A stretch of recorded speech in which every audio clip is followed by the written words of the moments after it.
Aunty, इनसे मिलिए, ये दादी जी हैं, हमारे पड़ोस में रहती हैं। झुकी थी मदीहा पाँव स्पर्श किया। सदा सुहागन रहो बेटी, आज करवा चौथ है, सुहाग तेरा बना रहे। दादी जी, इनके यहाँ करवा चौथ नहीं होता है। एक पल में मदीहा का पूरा शरीर कांप उठा। कमरे के फर्श, दीवार, मानो सभी कुछ थरथरा रहे थे। वो अपना आपा खो बैठी। बगल में रखी कुर्सी पर वो किसी तरह बैठ गई। 20 साल बाद। चश्मा पर्स में था इसलिए चेहरा ठीक से देख नहीं पाई थी, पर आवाज़, ये तो वही आवाज़ थी। उस आवाज़ पर बुढ़ापे की खोज ज़रूर चढ़ चुकी थी, किंतु एक क्षण भी नहीं लगा उसे पहचानने में। पायल ने घबरा कर मदीहा का हाथ पकड़ लिया। क्या बात है आंटी, आपकी तबीयत ठीक नहीं लग रही है? चलिए चलकर कमरे में लेट जाइए, शायद सफ़र के कारण आपको थकान हुई होगी। मदीहा ने आंखें खोली। उसके गले सूख गए थे। किसी तरह उसने अपने आप को संभाला और कांपते आवाज़ में पूछा, वो कहाँ हैं? कौन? जिनके मैंने पाँव छुए? दादी जी, वो तो चली गई, पड़ोस में ही रहती हैं। वो देखिए सामने वाला घर है। खिड़की से उसने दिखाया। उसकी धड़कन बढ़ती जा रही थी। कौन हैं वो लोग? पायल ने उसे विस्मय से देखा। कुछ सालों से यहाँ रह रहे हैं ये लोग।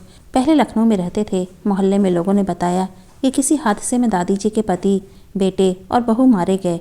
सिर्फ एक बड़ा बेटा और दादी जी ही बच पाए। बड़े बेटे की नई नई शादी हुई थी। बहुत दिनों तक तो विक्षिप्त हालत में रहे वे लोग, किंतु दादी जी की दृढ़ता और मजबूती ने स्वयं और बेटे दोनों को संभाल लिया।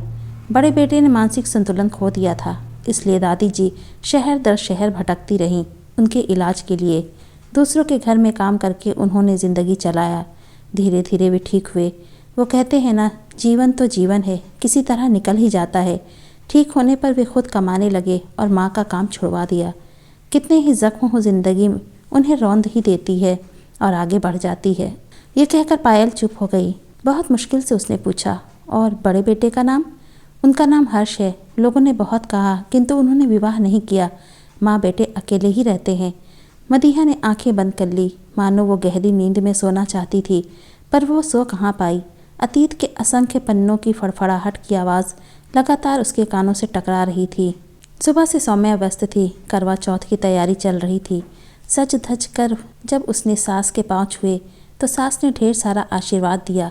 जुग जुग जियो बिटिया, सदा सुहागन रहो। सौम्या और उसकी सास दोनों ने उपवास रखा था। लाल साड़ी में सजी धजी सौम्या को देख सास ने कई बार बलैया ली थी कि नज़र न लगे। पूजा की तैयारी चल रही थी। हर्ष ये कहकर ऑफिस चला गया था कि चांद निकलने से पहले वो घर आ जाएगा। अचानक जीवन का वह विभत्स रूप, भीषण शोर शराबा, हथियार, बंदूक, खून, आग, पूरा घर आग की लपटों में समा गया था। आग की लपटों में उसे कुछ भी दिखाई नहीं दे रहा था। उसकी सांसें घुट रही थीं। फिर भी उसने अपने आप को संभाला और वो घर में सभी को ढूंढने के लिए दौड़ी, किंतु प्रचंड लपटों ने उसे घेर लिया। वो चीखती रही क्योंकि पूरा परिवार घर के भीतर था। अर्थ बेहोशी की हालत में वो बाहरी दरवाजे की तरफ आई। दंगाइयों ने उसे जैसे ही देखा, गिद्ध की तरह झपट पड़े। उसने घर के भीतर फिर जाना चाहा था, किंतु आग की लपटों ने उसे जाने से रोक दिया। एक तरफ आग की लपटें, दूसरी तरफ दंगाई। उसकी सांसें घुटती जा रही थीं। वो बाहर निकलना चाहती थी। उसी समय दंगाइयों में से एक व्यक्ति उसके ऊपर झपटा और उसे घसीटता हुआ बाहर निकाल लिया। पता नहीं उस वक्त उसमें कहाँ से इतनी प्रचंड शक्ति आई और वो अपना हाथ झटके से छुड़ाते हुए दौड़ पड़ी। वे सभी उसके पीछे दौड़ पड़े। वो भागती रही, चीखती रही। अंत में सामने देखा, उसे पल भर भी नहीं लगा और वो नदी में कूद पड़ी। आँख खुली तो उसकी दुनिया ही बदल चुकी थी। बाद में पता चला अब तो वो अर्ध चेतना में थी। जब चेतना में आई तो विक्षिप्त अवस्था में चली गई। चीखती चिल्लाती रही। लंबे समय तक इलाज कराया था जावेद खान ने। सही सही वो अपने बारे में कुछ बता नहीं पाती थी। जब उसे अपना नाम याद आया तब तक उसका नाम मदीहा हो चुका था।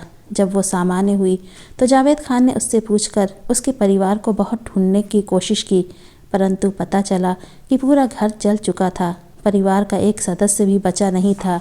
हर्ष के बारे में बहुत पता करना चाहा था। पुलिस की मदद ली, परंतु यही पता चला कि हर्ष जिस ऑफिस में काम करता था उस ऑफिस को भी जला दिया गया था। एक स्टाफ भी नहीं बचा था। पूरे शहर में दंगा फैला था। जावेद खान की पत्नी और बेटी की मृत्यु भी इसी घटना के दौरान हुई थी। उन्हें ढूंढने के क्रम में ही सौम्या उन्हें मिली थी।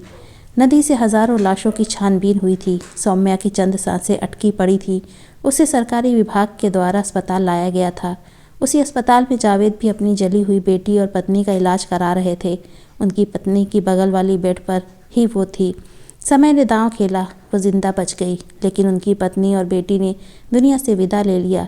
उसकी विक्षिप्त स्थिति के कारण सरकार के द्वारा उसे किसी मानसिक अस्पताल में भेजने की बात चल रही थी। उस दिन अचानक शायद वक्त कुछ निर्णय लिया था। जावेद खान का 7 साल का बेटा सौम्या के बिस्तर के पास आया और हाथ पकड़कर कहा, आपा घर चलो। उसके बाद उसने हाथ छोड़ा ही नहीं। कई दिनों तक रोता रहा। विवश हो जावेद सरकारी औपचारिकता पूरा कर उसे घर ले आए। कई बार उसने आत्महत्या करने की कोशिश की, पर जावेद ने उसे बचा लिया। मदीहा नाम पर जब उसने विरोध किया, तब उन्होंने कहा, जब मैं तुम्हारे बारे में कुछ नहीं जानता था, तब मुझे समझ में नहीं आता था कि तुम्हें क्या कहूँ। मेरी बड़ी बेटी का नाम मदीहा था, जो इस दुनिया में नहीं थी, और मुझे लगा कि मेरी मदीहा मुझे मिल गई, इसलिए मैं तुम्हें मदीहा कहने लगा। इरफान की मासूमियत ने उसे जीवन का आधार दिया। समय गुजरा, जावेद खान नहीं रहे और सौम्या ने इरफान की पूरी जिम्मेदारी उठा ली। 20 साल गुजर गए। इरफान 27 साल का हो चुका था। सौम्या की जिम्मेदारी तब पूरी हुई जब इरफान को अच्छी कंपनी में नौकरी मिली। उसी कंपनी में कार्यरत जिस लड़की को इरफान ने पसंद किया, उससे सौम्या ने उसका निकाह करा दिया। उस दिन जब इरफान ने अपना फरमान सुनाया, तो वो इतनी विचलित हो गई कि उसके हाथ पांव ठंडे पड़ने लगे और उसने इनकार करते हुए कहा, इरफान तुम जोया को लेकर चले जाओ, मैं नहीं जा पाऊंगी, मेरी तबीयत ठीक नहीं है। किंतु इरफान नहीं माना। मदीहा ने जब दिल्ली के स्टेशन पर पांव रखा, तो अतीत ने उस पर प्रहार करना शुरू कर दिया। आज बरसों बाद लाहौर से उसने बाहर कदम रखा था। जावेद लखनऊ छोड़कर लाहौर के अपने पुश्तैनी घर में जब आए, तब से वो वहीं थी। भीतर एक अजीब सी बेचैनी थी, उदासी, वेदना, घबराहट, जाने इस तरह के कितने तंतुओं ने उसे घेर रखा था, जिसे उसने वर्षों पहले हृदय के किसी कोने में दबा दिया था। इरफान को कंपनी के काम से दिल्ली आना था। जोया की बचपन की दोस्त पायल दिल्ली में ही रहती थी। इरफान का जब काम ख़त्म हो गया, तो उसने अपनी दोस्त से मिलने की ज़िद की। वो तीनों जब वहाँ पहुँचे, तो पायल की खुशी का ठिकाना नहीं रहा। उसने उन लोगों को 2-3 दिनों के लिए रोक लिया। भरा पूरा परिवार था। मदीहा की उसकी सास से बहुत जल्दी दोस्ती हो गई। 3 दिन कैसे बीत गए पता ही नहीं चला। आज लाहौर लौटने का दिन था। आप लोग एक दिन और रुक जाते तो पड़ोस में दादी जी के यहाँ हम लोग चलते। करवा चौथ की पूजा के कारण हम लोग कहीं जा नहीं पाए। मदीहा के मस्तिष्क के सारे तार एक साथ झंकृत हुए थे, मानो पूरे शरीर ने जवाब दे दिया था। उसके पाँव को जैसे किसी अदृश्य ताकत ने जकड़ लिया था। वो ठीक से खड़ी नहीं हो पा रही थी।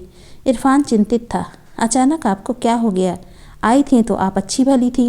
बाहर गाड़ी लगी थी। सभी से विदा ले इरफान मदीहा को सहारा देते हुए बाहर लाया।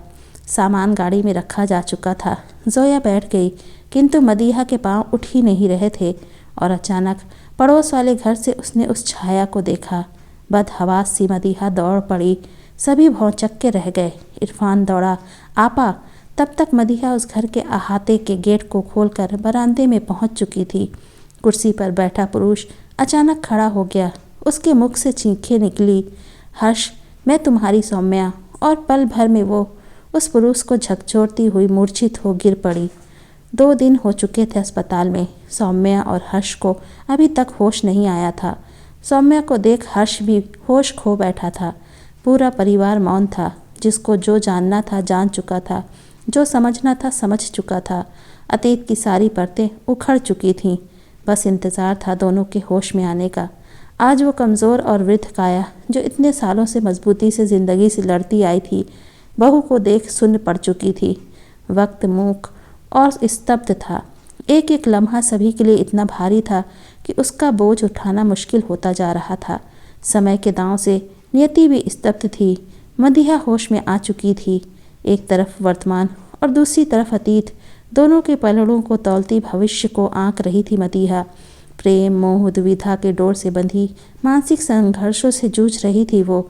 एक दूसरे की परिस्थितियों को सभी समझ बूझ रहे थे, किंतु आखिरी निर्णय किसी ने नहीं लिया। वर्षों टूटे तार आपस में जुड़ने का प्रयास तो कर रहे थे, किंतु नए तारों के झंझावट से शिथिल पड़ रहे थे। एक तरफ वर्षों का खोया पति, दूसरी तरफ जिसे पुत्र की तरह पाला था उसका मोह। दोनों जंजीरों ने उसे जकड़ रखा था, किंतु अंततः नया तार प्रबल हुआ। इरफान मदीहा के करीब आया और बोला, आपा, बचपन से मैंने आपको अम्मी की तरह समझा, अब्बा नहीं रहे, फिर भी आपने मुझे दोनों का प्यार दिया, आपने मुझे परिवार दिया, ज़िंदगी दी। आज मैं भी, बेटा कह लें या छोटा भाई, अपना फ़र्ज़ निभाना चाहता हूँ। आपको भी मैं परिवार देना चाहता हूँ, ज़िंदगी देना चाहता हूँ। आप कहीं भी रहें, आपका स्थान कोई नहीं ले सकता। आप तो मेरे रूह में बसती हैं, फिर तो दूरियों का सवाल ही नहीं। सभी आंखों में नमी लिए मौन थे। उस मौन को तोड़ा जोया ने। अरे हाँ, अब एक परिवार की जगह 2 परिवार हो गया हम लोगों का। अब तो लाहौर और दिल्ली दोनों की ठंडी हवा हम आनंद उठाएंगे। अनायास ही अतीत और वर्तमान सभी आपस में घुल मिल गए। सभी के होठों पर मुस्कान फैल गई। इरफान जोया को लेकर लाहौर चला गया, ये कहकर कि वो हमेशा मिलने आता रहेगा। हर्ष ने भी आश्वासन दिया था, मैं भी सौम्या को लेकर आता रहूँगा। रात हो चुकी थी। बिस्तर पर सौम्या सास के पाँव के पास बैठी थी। उनके पाँव को स्पर्श करते हुए कहा, आपके आशीर्वाद में कितनी शक्ति है। उस दिन भी सुबह आशीर्वाद दिया था, सदा सुहागन रहो, और 20 साल बाद भी आपने वही आशीर्वाद देकर मेरे पति को लौटा दिया।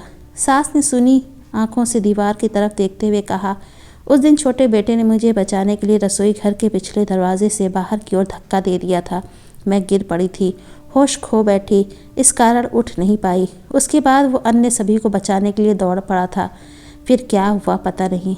जब तक होश आया तब तक सब कुछ राख हो चुका था, और हर्ष के जिस ऑफिस को जलाया गया था वहाँ से हर्ष पहले ही निकल गया था, शायद इसी आशीर्वाद को फलीभूत करने के लिए। एक अजीब सा सन्नाटा पूरे घर में फैल चुका था। दरवाजे पर खड़ा हर्ष चुपचाप सुन रहा था। अपनी पदचापों से उसने सन्नाटे को तोड़ा। नम आंखों को पोंछते हुए वो कमरे के भीतर आया। पल भर में माँ और पत्नी दोनों को उसने अपनी बाहों में भर लिया, किंतु वो तो असमंजस में था। इस मिलन को देखकर न रो पाया न हंस पाया। अतीत दूर खड़ा मौन था। लम्हों ने झकझोरा था वक्त को। देखा सामने वर्तमान खड़ा मुस्कुरा रहा था। वर्तमान को मुस्कुराते हुए देखकर उसने मुस्कुराने की कोशिश ज़रूर की। दोस्तों, उम्मीद करती हूँ कि आज की स्टोरी आपको ज़रूर अच्छी लगी हो। स्टोरी अच्छी लगी हो तो प्लीज़ इसे लाइक कीजिए, शेयर कीजिए, और चैनल को अभी तक सब्सक्राइब नहीं किया है तो प्लीज़ चैनल को सब्सक्राइब कीजिए। Thanks for watching.